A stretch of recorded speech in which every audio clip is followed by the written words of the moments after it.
This happened in the countryside of Georgia. I was 15 at the time with my brother Seb, who was 18. Seb was big on exploring creepy places, and he somehow heard of this huge abandoned house not far from us from someone he knew. I guess he didn't want to explore it alone, so one day he brought me along with him to go check it out. Seb parked the car in a rather hidden location, covered by a bunch of trees. The house property wasn't visible from here. We'd have to walk down this concrete road that clearly hadn't been touched in forever. There were giant cracks with grass and weeds growing through it, just about everywhere. All the grass around the road was overgrown, almost overtaken with weeds as well. Suddenly we noticed a woman down the road walking behind us in our direction. I asked Seb what we should do, and he said to just play it cool. If we started to run, it would look suspicious. The woman was walking with both her hands folded behind her back, as if she were going for a relaxing stroll. We kept walking at our regular pace, maybe picking it up a bit just slightly. I turned around once more, and she was much closer now, and I could see a smile on her face. She was looking back at me. Then she said, "Lovely day today, isn't it?" My brother and I simultaneously responded, "Yeah." She kept walking behind us, getting closer and closer. Then, as she was almost right on top of us, with her hands still folded behind her back, she said, "I have to go to bed now." Seb and I looked at one another with confused looks. We both picked up the pace now without saying a word to each other. We just saw in each other's faces that it was time to speed up and get away from this woman. My brother turned around one last time and said, "Have a great day, ma'am." We stayed in the speed walk pace for a while, and the next time we turned around, that woman was gone, completely off the road. That meant she must have taken off into the woods, which was incredibly creepy. It was absolutely a chilling start to this little field trip.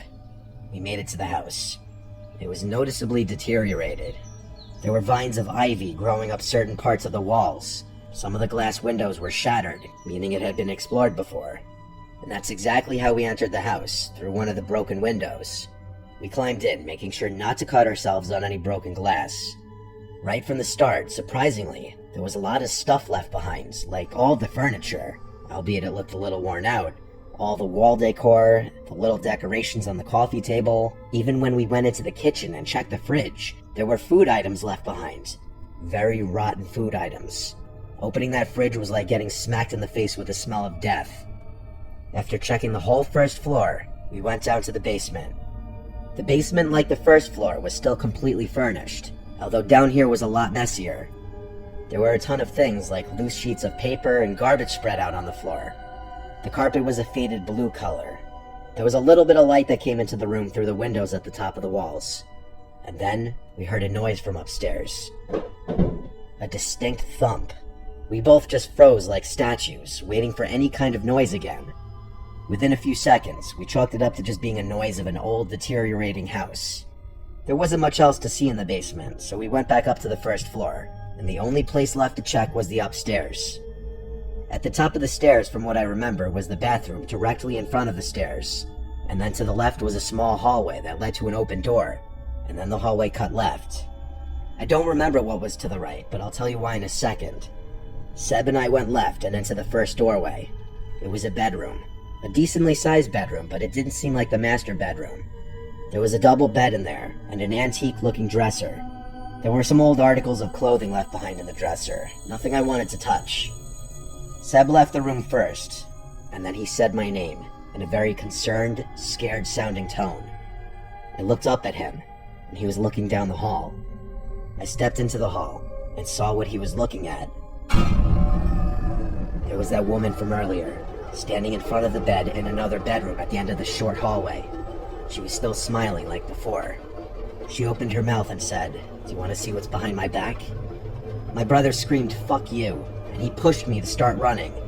We both made a beeline for the front door and sprinted to the outside. I couldn't help but look back at the house, at the upstairs windows, expecting her to be at one of them, but she wasn't. I also just had to make sure she wasn't chasing after us. We kept running until we were out of sight from the house, and then we kept running some more, even though my cardio sucked and I was out of breath. When we finally made it back to the car, I gagged, trying to throw up from exhaustion. We got in the car, and Seb drove us home. The whole ride, we couldn't stop theorizing what it was that just happened. We said it might have been some loony woman off her meds or escaped from a mental facility or something.